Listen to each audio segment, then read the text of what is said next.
I just want to summarize the essential lesson that's been covered so far and then move on. Just so everybody's clear, it's good to be concise at the end of it all. The things Allah created in this world for our benefit and for our enjoyment are in and of themselves not evil, except when you overdo them. You get overindulged in them. And as a result, you forget your responsibilities in this life, and you also forget your responsibilities to Allah. They distract you from remembering Allah and your purpose in life, and they also distract you from other responsibilities as members of family, as members of society that you're supposed to carry, with ihsan.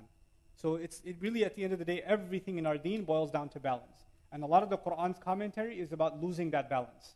Right? Don't lose that balance. And that's what Takathur is a loss of that balance. Now we get to the heart of the surah, the middle, which is actually the zajr of the surah. It's the scolding from Allah. This angers Allah so much. He says, "Kalla, sawfa ta'lamun." And kalla is actually like haqqan in Arabic. Kalla means no, not at all. But this is not just a normal no. Like if you read in English translation, here's my English translation of this that I've read before. Nay, soon thou shalt know. I don't know what that even means. Kalla is actually when you're getting yelled at. No! You're going to find out soon enough. You don't talk like the Kalla sawfa ta'lamun is not normal speech. This is the anger of Allah manifest in the way He expresses, you're going to find out soon enough. And I'm not even going to say soon you will know, because the verb know doesn't even begin to capture the emotion that's inside the word sawfa ta'lamun, in the word sawfa ta'lamun. And sawfa asra' min sa. It's actually, ziyadatul mabna tadullu ala ziyadatil ma'na. The word sawfa, as opposed to the word sa here, the prefix sa, suggests very soon, you're going to know. Oh, you will know, all right. Sometimes when you are threatening someone, oh, no, I'll get you. I'm going to get you good. Oh, no, you don't even know what you got yourself into. That's the kalla. This is why it's, kalla liz-zajar wal-ibtal. It's actually for the scolding. Sometimes we listen to recitation of Qur'an and it's the opposite of the intent. Kalla sawfa ta'lamun. Mashallah.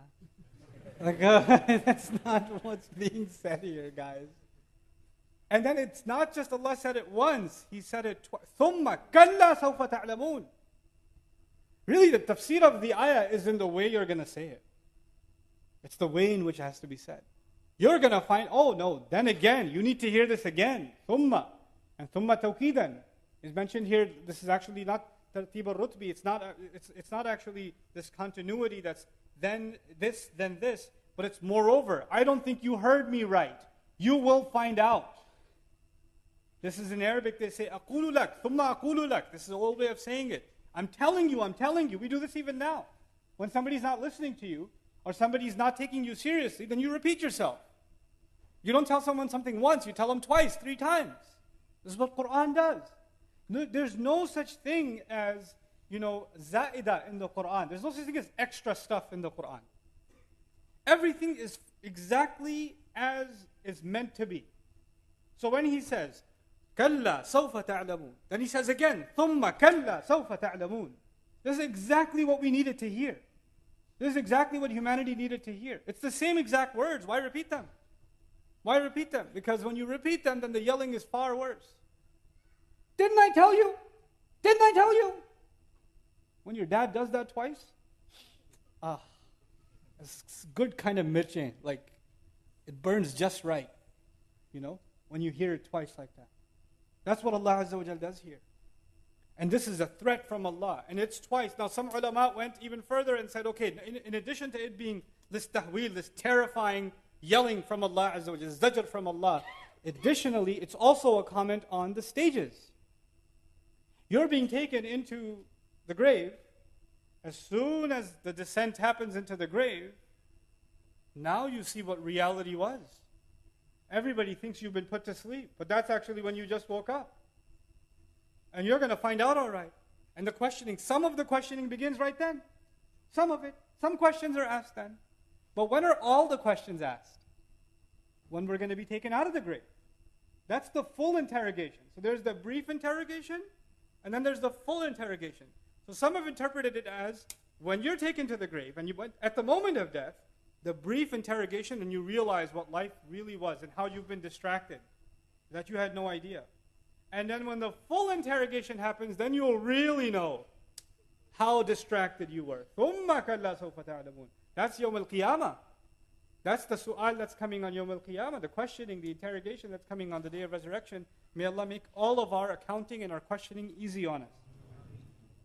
Then is the middle, the very center of this surah. كَلَّا. No. لَوْ تَعْلَمُونَ عِلْمَ الْيَقِينِ. Let's just stop at لَوْ تَعْلَمُونَ. فَكَلَّا لَوْ تَعْلَمُونَ. Just this much. No. And this no is a no of frustration. It's actually of hasra. لَوْ تَعْلَمُونَ. Had you only known, if you only were people who wanted to find out. This is Allah expressing how frustrated He is with the people He's talking to. Now in the Arabic language, when you say law, then there's a jawab law. لو درست لنجحت. Okay? لو استيقظت لصليت. If you woke up, you would have prayed. If you studied, you would have succeeded. Had you done this, this would have happened. There's a had part, there's a would have part. To give you an example, had you woken up early, you wouldn't have missed the flight, etc. Right? But in this ayah, there's only the had. The rest of it isn't there. Had you only known. Had you only, it stops there. Why does it stop there? Allah didn't say, had you only known, you could have saved yourself. Had you only known, this wouldn't have happened to you. He doesn't mention any of that. He doesn't mention any of that because the people He's talking to aren't even worth continuing talking to. He drops it. They're not worth addressing any further. And actually not mentioning what's the jawab law, the latter part of the condition, is even more horrifying. When somebody speaks to you like this, had you only been a good son, you don't have to say anything else. You've said everything else by just shaking your head and walking away. That kills it already. You're already dead. This is what Allah does in the middle of the surah. This is the heart of the surah. This frustration from Allah. And this is illustrating that there are some people who are so drowned in their takathur, they're so distracted in their takathur, that there's no way to reason with them. They're lost. They're completely lost. No matter how much you try to reason with them, it's like someone on drugs. You can't have a normal conversation with them. They're not in their right mind. They're too drunk on it. And that's why it's not لَوْ عَلِمْتُمْ. It's لَوْ تَعْلَمُونَ, the mudari' suggesting there's no way for you to even know now. You've completely lost your sense of thinking and knowing and finding out. You're a hopeless cause. You see, the irony of this ayah is that the word law in Arabic is used as hasra. It's used to express regret of what happened in the past. So the expectation from an Arabic point of view was كَلَّا لَوْ عَلِمْتُمْ. لَوْ عَلِمْتُمْ. But Allah in this very scary ayah is saying لَوْ تَعْلَمُونَ, the present tense, as if even your future is a done deal. You people are hopeless even in your future. It's one thing for Allah to comment, you have failed so far. You have been so messed up so far. If Allah says that, then there's hope that I can fix myself, you see? But in this ayah, Allah is actually commenting on people who are just a lost cause. لَوْ تَعْلَمُونَ. And then He describes what kind of ilm should you have had. علم اليقين. He says, لَوْ تَعْلَمُونَ علم اليقين. Now the words علم اليقين are difficult to understand. I'll give you an explanation by way of analogy. Inshallah, it'll be easy to understand then.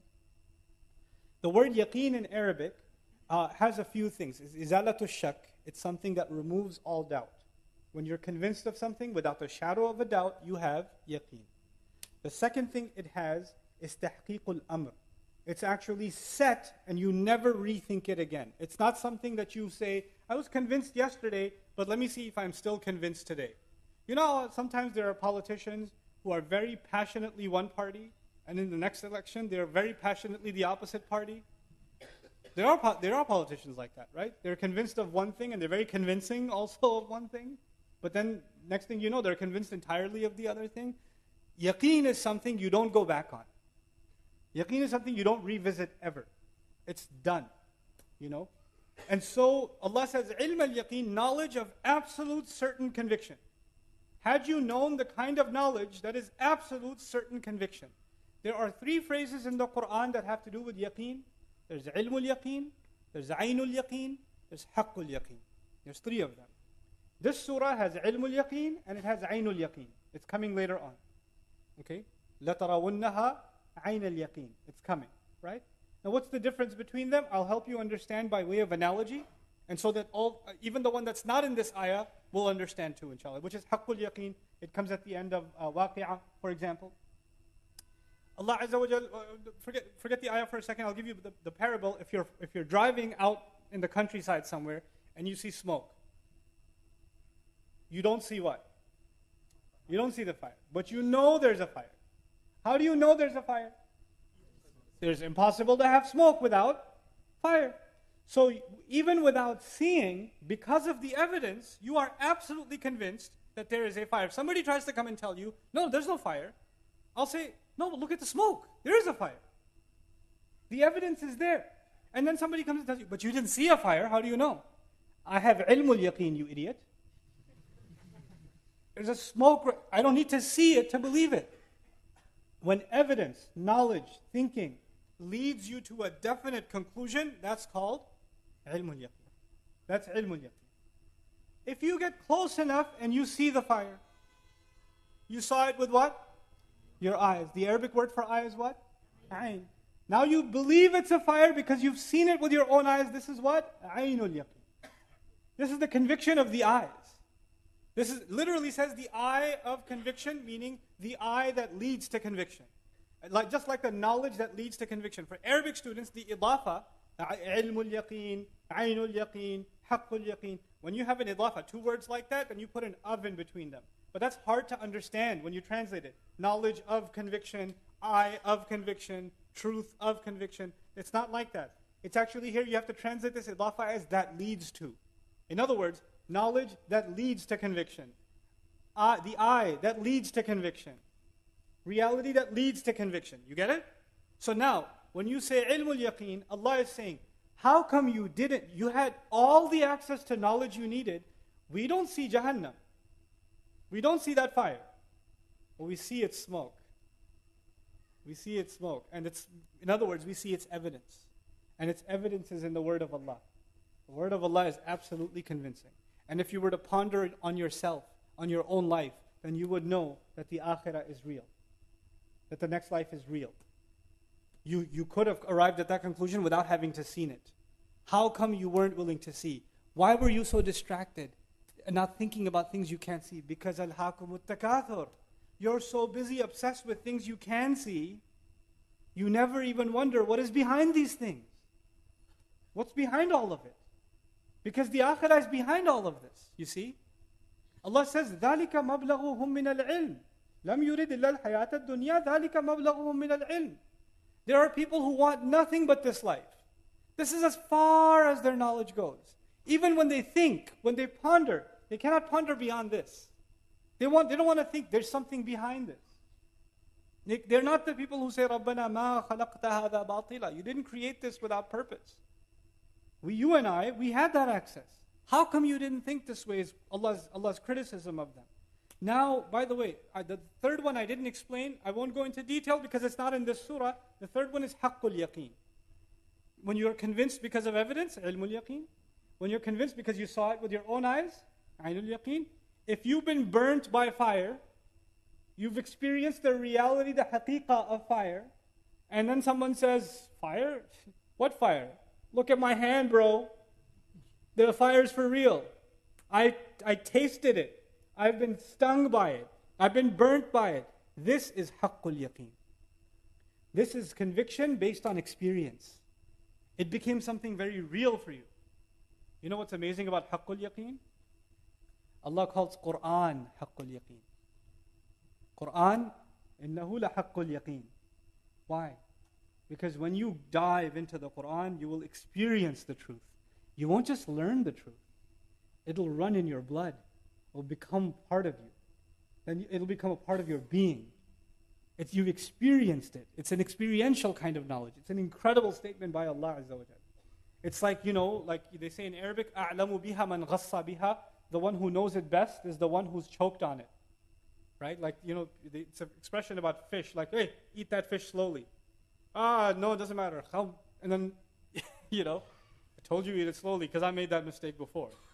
You see what I'm saying? The idea of haqqul yaqeen is someone who's experienced the truth, the reality, because when someone truly immerses themselves in the word of Allah, they see the word of Allah fulfill itself around them all the time. They see the ayat of Allah come to life all the time around them. It becomes not just some knowledge they have, it becomes an experience in their life. A reality in their life.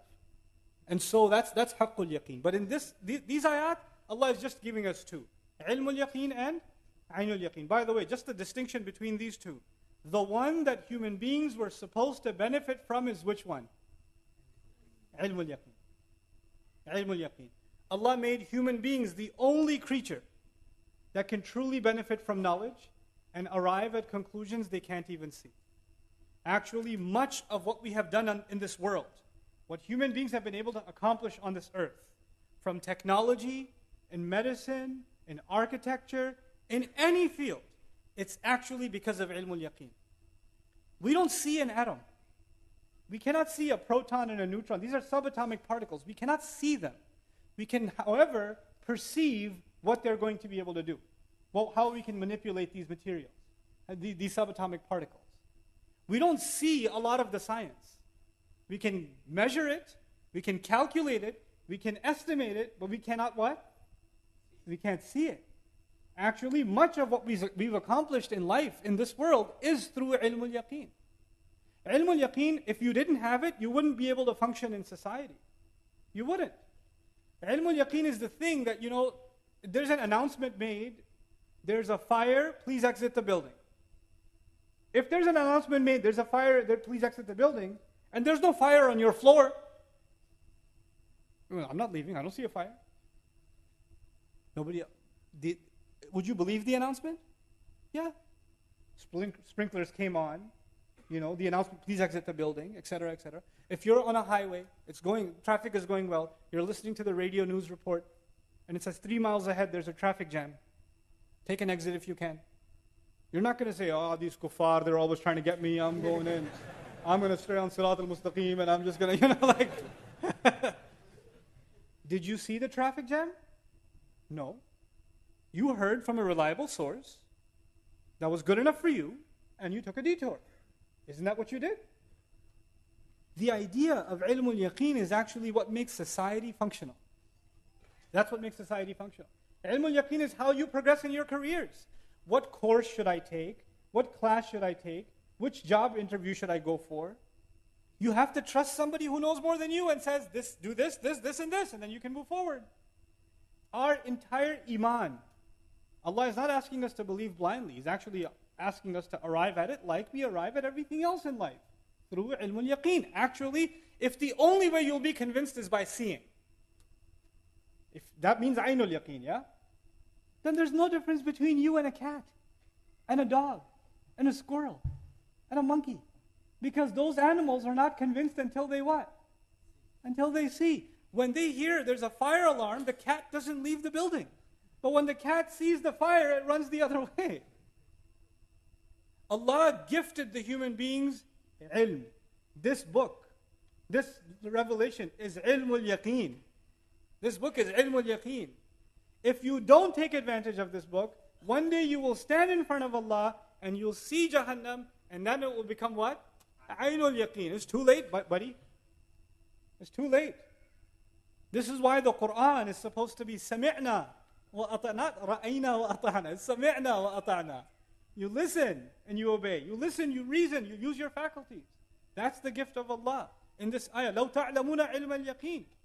And so now, as we wind down, this is now the conclusion of the surah, these few ayat that are left, 6, 7, and 8. لَتَرَوُنَّ الْجَحِيمِ.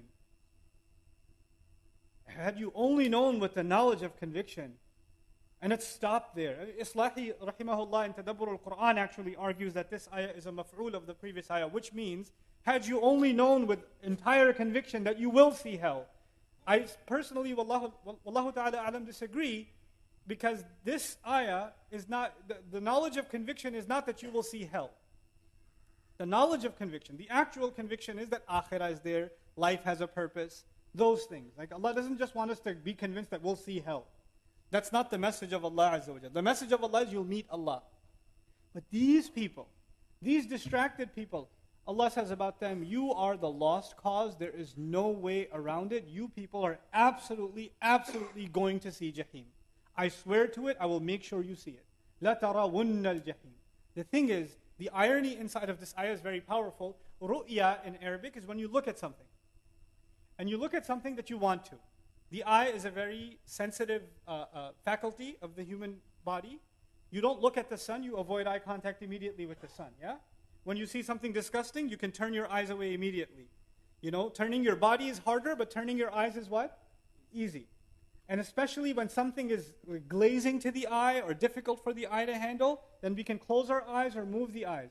Allah Azza wa Jalla is saying, you have been turning your eye from reality because of takathur all this time. When it comes to Jahim, which is far harder to look at than the sun, by the way.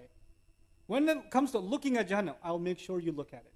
And you'll keep staring at it. There's no blinking. There's no turning away. I will make you face that reality.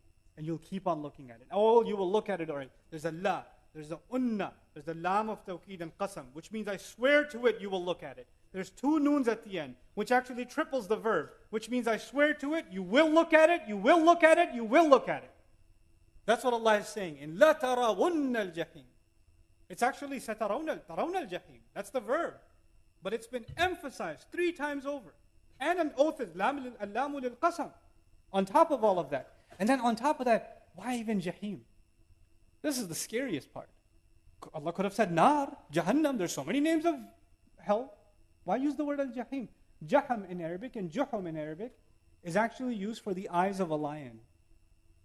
The eyes of a lion right before it rips you apart. You know, the pupils dilate on predators when they're about to attack. I took my children one time to a safari not too long ago. Out in Texas, they have this safari. They have about 100 cheetahs. And they're, you know, usually when you go to these things, the animals are all hiding under the bushes, like, where are they? And they're lazy to come out. You know the craziest way to get them out? Because this is a huge fence, right? It's secure. Make children walk next to the fence or close to the fence. When they see small prey, their nature overtakes them, their pupils dilate, and they walk alongside. It's crazy. I know. I didn't do it. I recommended somebody else's children.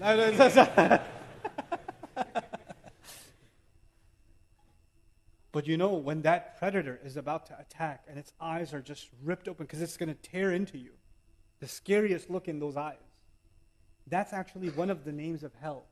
It stares back at you. It stares back at you like a predator that wants to tear you apart. Now the thing is, I mean, I've only now, the last 2 days, or just even today actually, just experienced the tube for the first time. I'm a New York City subway guy. You guys are actually cleaner, let me tell you. But anyway, you know, in the subway and the train, sometimes there's some guy just staring at you. And you just avoid eye contact every time you just eyes me. Like, and you just every few seconds you go to check, is he still staring? Yep, he's still staring. When somebody's looking at you like that, it's human nature to do what? Avoid eye contact. It's avoid eye contact. Especially if someone's dangerous. You avoid eye contact. Like one of the places that I notice some people are very good at avoiding eye contact here at restaurants, the waiters. You're like, he's right through you. They're so good at it. You know? But the idea of Jahim is this roaring flame come to life, staring straight at you. You'd love to avoid eye contact now. Allah says, no, you'll be staring at it. See, there's a second time that an action that is supposed to be voluntary is being used in a context that's involuntary. The first one was ziyarah. Visiting is voluntary, but it was used like, whether you like it or not, you're going to visit those graves. You're going to go. Whether you like it or not, you're going to have to stare at that Jahim. لَتَرَوُنَّ الْجَحِيمِ. And then he says, ثُمَّ لَتَرَوُنَّهَا عَيْنَ الْيَقِينِ. Then, let me tell you again, you are going to be staring at it, and this time with the eyes of a believer. This time you're going to be so convinced. Right now, it's all a joke to you. There's so much entertainment industry made making fun of the idea of hell. You know, for the Jewish people, the idea was systematically removed from their book. It's not even found in the Hebrew Bible anymore. In the Christian Bible, it's actually in the New Testament, it is found. There is some mention of hell. In the Jewish tradition, there's some oral literature that has some mention of Gahnam, which is close to the Arabic word Jahannam, right? We have, but even that is actually just a valley where trash is thrown. That's the worst of it, you know, for them. But for us, it's a very serious issue. Muslims don't make jokes about hell. It's not a laughing matter to us. Allah has described it in such graphic, scary terms that it's not a joking thing. But on the other side, unfortunately, what happened to the people of the book before us, this became a joke. So they have like heavy metal bands, like, you know, skulls with like flames on them, and Highway to Hell, and like, you know, we're Halloween parties where people are dressed like devils and flames and all this stuff. Like, to them, it's just a joke. To us, it's not. It is most certainly not a joke. And I would actually advise you, just as part of our adab in speech, I don't give fatwa, you guys know that, I think. But just part of our adab in speech, don't use the word hell as an expression in your speech. Like, what the hell, or what the hell are you doing, or how the hell are you, etc., etc. Don't do it. This is actually making light of something that's very serious in our religion. Don't make light of it. If you've had a hard time and you say, I've been through hell. Nope, don't say that. It's better for you not to say that. Because subconsciously, then the word becomes casual. I wouldn't want for any Muslim this word to become casual. They just wouldn't. I'm having a hard time, I'm having a difficult time. Although that's fine, but you know, don't take it any further than that. Now, as I come to the end of this surah, ثُمَّ لَتَرَوُنَّهَا عَيْنَ الْيَقِينِ, you're finally going to see it with convincing eyes. The last ayah of the surah, ثُمَّ لَتُسْأَلُنَّ يَوْمَئِذٍ عَنِ النَّعِيمِ. Then after all of that, now they're staring at the fire. They're staring at it. They're complete. And by the way, when you're staring at something horrifying, are you distracted? If you're staring at something like if you saw a car accident, are you distracted? You're just looking at it? If somebody's talking to you while a car accident happened, would you even be listening? No. But Allah will make you stare at that fire, and then the questioning will begin. No room for distraction now. ثُمَّ لَتُسْأَلُنَّ يَوْمَئِذٍ عَنِ النَّعِيمِ. Look at the irony. Allah began the surah with distraction. And Allah ends the surah with a scene where you have all the justification to be distracted. The only thing preoccupying you now should be the view of hell. This thing you're staring at that's taken over your mind. It may be even driving you insane. And at that time, Allah will start interrogating you. ثُمَّ لَتُسْأَلُنَّ. Then you will all be interrogated. You will be questioned exhaustively. And then again, the lam and the noon. You'll be questioned, you'll be questioned, you'll be questioned. I swear to it, 3 times over. That's inside the verb.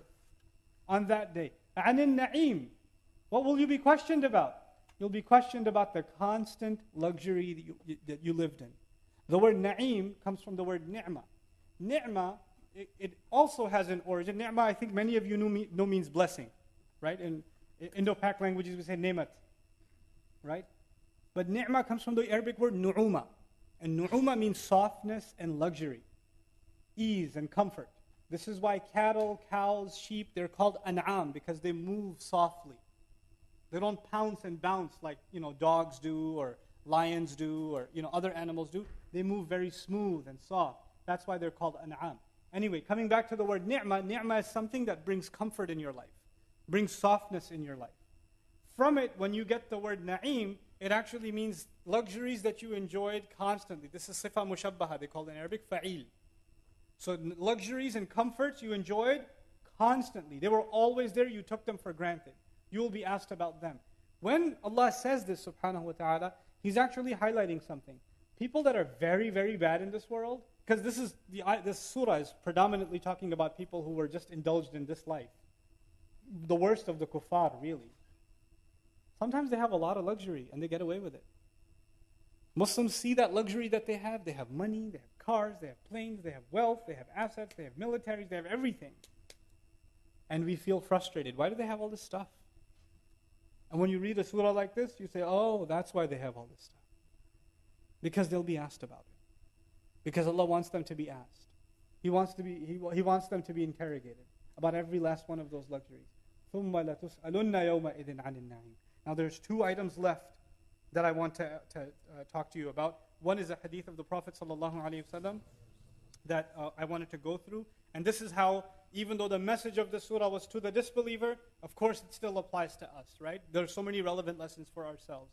And so take note of this beautiful, beautiful narration of the Prophet ﷺ.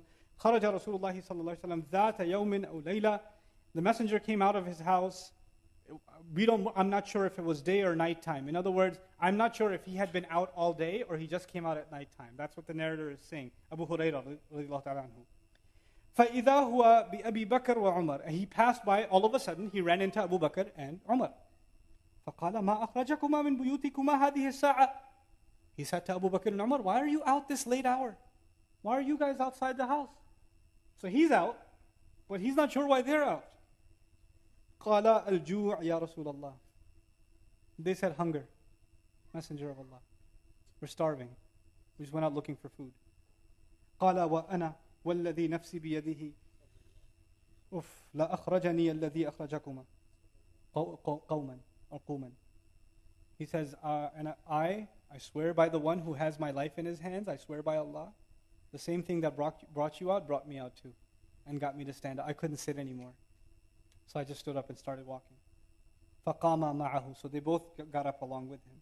فأتى رجلا من الأنصار فإذا هو ليس في بيته فلما رأته المرأة قالت مرحبا وأهلا. So they saw a man from the Ansar, and then his wife also welcomed them into their house. Okay. Now then he says فقال لها رسول الله صلى الله عليه وسلم أين فلان. So he asked her, the wife, where is he?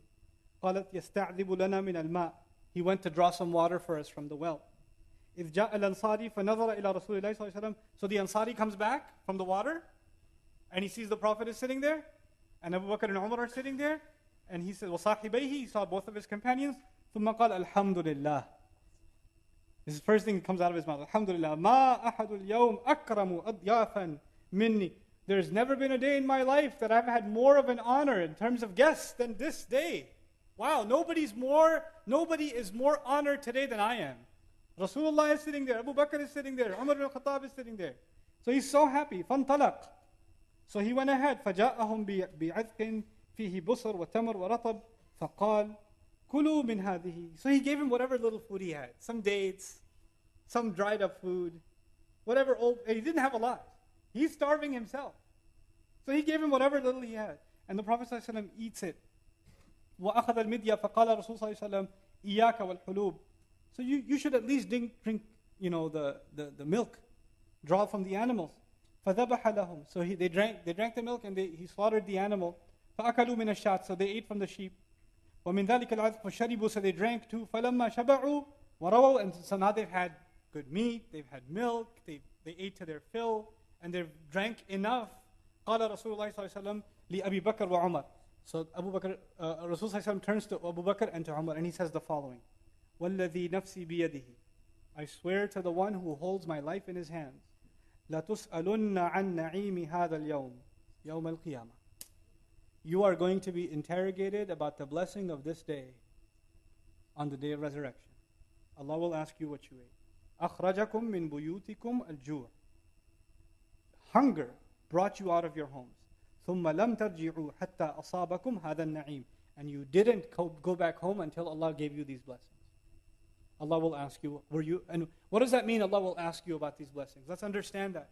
Does it mean Allah will question them? Kitni bordiyan khayi thi? How many bites did you take? Allah is going to ask them how grateful they were, how appreciative they were. We have to be appreciative, especially about food. Especially about food. Leaving leftovers at restaurants. Not finishing a drink. Give it to somebody on the street. Just don't throw it away. Order less. You know, when you're hungry, guys, I'll have 3 burgers. You eat half a burger. Oh man. Yeah, I don't want to. I can't even look at anything else. When the azima takes over you because of the hunger, you just order the restaurant. And then reality kicks in. Order less. Just tell yourself, okay, I'll have one. If I feel like more, I'll take more later. Just, hold yourself back. Because this is something we will be asked about. This is the na'im that we enjoy all the time. لا تزول قدما ابن آدم يوم القيامة حتى يسأل عن خمس خصال. The Prophet says the feet of the son of Adam will not be able to move until five categories are asked about. And he says, عن عمرك فيما أفنيت. What did you spend your youth in? What did you spend your life doing? وعن شبابك, your lifespan meaning. وعن شبابك فيما أبليت. What did you exhaust your youth especially in? وعن مالك من أين اكتسبت وفيما أنفقت. And about your money, 2 questions will be asked. Where did you earn it from? And where did you spend it? 2 things. It's not just that I earn halal, then I do whatever crazy stuff I want. Earn halal and then spend in limits. وما علمت فيما علمت وما عملت فيما علمت. And how much did you learn and what of it did you act on? You learned a lot, you listened to a lot of lectures. A lot. How much of it actually changed you at all? How much of it affected you? These are the questions that you and I are going to have to answer. This was the second last thing, and now the final thing that I want to share with you, inshallah ta'ala, as I conclude. And that is the nizam of this surah, the beautiful architecture and structure of this surah. 8 ayat. 8 ayat that form actually a complete symmetrical whole. And so I want you to visualize this with me when you go home, open the surah and see this for yourselves, yeah? The first 2 ayat are about how distracted we are. Alhaakumut takathur hatta zurtum al-maqabir. Okay? You've remained distracted until you ended up in the graves, visiting the graves. When the surah ends, Allah Azza wa Jal mentions the exact opposite of distraction.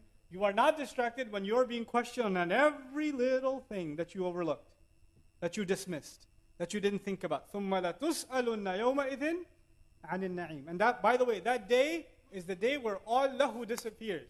All distraction disappears. That's the day of yaqidah. So it began with distraction, it ended up with the ultimate conclusion to distraction, waking up and being interrogated. Okay? Now, the second piece of the surah is 2 statements. كَلَّا سَوْفَ تَعْلَمُونَ ثُمَّ كَلَّا سَوْفَ تَعْلَمُونَ. How many times is knowing mentioned? Twice. 2 threats. And if you go from behind, Allah mentions you have to stare at Jahannam how many times? Twice. لَتَرَوُنَّ الْجَحِيمِ ثُمَّ لَتَرَوُنَّهَا عَيْنَ الْيَقِينِ. Twice above, twice below. Perfectly balanced. And then right in the middle is actually the tragedy that human beings have suffered. كَلَّا لَوْ تَعْلَمُونَ عِلْمَ الْيَقِينِ. Had you only had knowledge that is based on certainty, meaning knowledge that leads to certainty. What is the message of this surah? Learn this book. Learn this book so that it can get you to certainty and it can remove distractions from your life. So as the takeaway lesson that I want to share with you after discussing this architecture of the surah, when you study surahs in this way, when you get to the middle, right?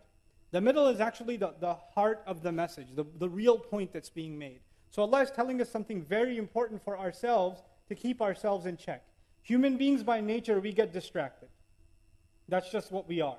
Allah calls us insan. And insan, it's argued, comes from the root nisyan, which means forgetfulness. Human beings by nature are forgetful. So even though you're sitting in the masjid and I'm giving a dars right now, we're in the state of remembrance of Allah and may Allah accept it from all of us, that doesn't mean 2 hours from now I am in this state and you're in this state. It doesn't mean that. We get distracted, things happen, we get pulled in multiple directions, right? Your relationship, your regular relationship with the Quran, something every day from Quran will keep you on ilmul yaqeen. It'll keep you focused. It'll take, yes, distractions will happen. They're a necessary part of life. They're unavoidable.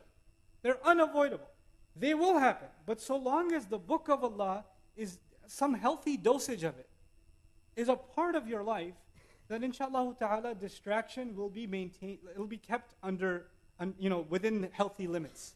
It won't do what Allah Azza wa Jalla is warning us of here, that it won't do ilha, alhaakumut takathur. You won't end up in that state, So to give you a reminder, you have a really bad argument with your wife, or a really bad argument with your parents, or something like that. Then you just get a little reminder from Quran. And you realize whatever problem I think is huge compared to the problems that are coming in front of me when I stand in front of Allah, this is actually pretty small. I think we can get over this. Just put things in perspective. That's what Allah does. He puts things in perspective. Then sometimes you're overwhelmed by problems at work or financial or this or that, and you just open up Allah's book just a little bit, and Allah will remind you that He is Ar-Razzaq, Dhul Quwwatil Mateen. He's the ultimate provider. And you'll just be at ease. Look, I'm going to do whatever I can, but Allah will take care. Some mother will be, how many mothers I've met in this trip is unbelievable who are frustrated with their sons. I don't know what you sons are doing, guys. I don't know what's up, but just go give your mom a hug and apologize or something. That's your homework assignment today. But how many moms, my son doesn't pray anymore, he doesn't listen anymore, he doesn't do this anymore. I ask, how old is he? And she says, he's 25. And I say, Inna lillahi wa inna ilayhi raji'un. Mother, the pen has been lifted from you. You're no longer responsible for your son. Quite honestly, he's not a child. I mean, he's going to be a child to you until he's 75, but he's not technically a child. He is an adult, and he's answerable to Allah for what he does. And your concern for him is because you can't help yourself, you're a loving mother, that will never go away. But know that Allah is not holding you accountable. And then that mother opens up Quran, and she reads about Yaqub alayhi salam and his sons, and all he could say is Allahul Musta'an. He can't control what his sons do. Sometimes you have some sons here have difficult parents. My parents just don't listen. They're just always yelling. I don't know what to do. I do everything I can, and they just can't get through to them. They want to get involved in this haram business, and they want my money to use to get into the haram business. And my dad says, if you don't do it, you're no longer my son, and all of it. That kind of drama happens all the time. And that son opens up Quran, and he reads Ibrahim alayhi salam being kicked out of the house by his father, and he says, okay, you know what? People have gone through tougher things. It's all right. I can find some comfort in this book. This book will give you comfort. It'll give you strength. It'll give you ilmul yaqeen. It'll give you that conviction. How will it do that? Alhamdulillah, the Muslim Ummah is very good at listening to recitation of Quran. We put it in our cars, we download stuff on our phones, we listen to recitation. Keep that going. But recitation of Quran, for most of you, does not give you the message of the Quran. You hear the beautiful voice, you hear the wonderful tajweed of the Quran, and that has its barakah, no denying it. But what will give you ilmul yaqeen is not the qira'ah of the Quran, it is the risala of the Quran, the message of the Quran. Which means if your preferred language is Urdu or Bangla, or if it's Somali, or if it's Arabic, or it's English, whatever it is, listen to some explanation of Quran from somebody. Download that stuff, stick it in your ear. While you're commuting, while you're getting pushed around on the bus, just listen to some message of Quran every day. Something, just a little bit. This is not so you can take notes and you can give a halaqah later. This is not so you become a student. It's because you need to be exposed to the message of Allah's book. We need it the earth needs rain, water, and without the water, the earth dies. Allah compares Quran to rain. And we are the earth. Our hearts are the earth. Without this constant water, the heart starts dying.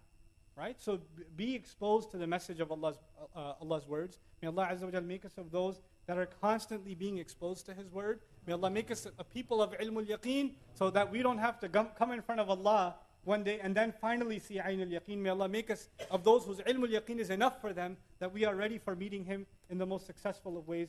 May Allah Azza wa Jal give us a better and better understanding of the Quran, and make an endless place for it in all of our hearts, and make it a means by which the light by which we see all reality around us. May Allah Azza wa Jal especially strengthen the mothers of our community, and make them able to raise the generation of Muslims that will carry Islam further than it's ever been carried before.